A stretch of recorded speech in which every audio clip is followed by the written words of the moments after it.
আসসালামু আলাইকুম বন্ধুরা, সবাই কেমন আছেন? আশা করি সবাই ভালো আছেন। তো দেখুন, আমাদের ইউপিবিসি ডাবল গেজিং এর গ্লাসের কাজ চলতেছে। ওপেন উইন্ডো, আমাদের ফরম্যান সাহেব স্টপার লাগাচ্ছে গ্লাসের। হাই দিয়ে দেন। হ্যাঁ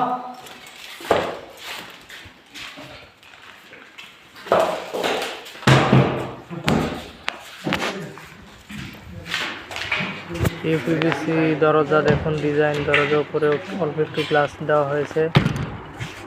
মাশাআল্লাহ, দরজাটা সুন্দর লাগছে। এখানে 3টা ফিক্স করা হয়েছে, মাঝখানে একটা দরজা দেওয়া হয়েছে, তার পাশে আবার ফিক্স করা হয়েছে। দেখুন রৌদ্রের কি তেজ, প্রচুর রৌদ্রের গরম এখানে। এটা তামরিতে অবস্থিত, কমান সালালায়। দেখুন বাড়িটা কত সুন্দর, মাশাআল্লাহ, বিলাসবহুল বাড়ি। ওখানেও সামনে ওখানে গেট রাখা আছে, গেটও লাগাতে হবে।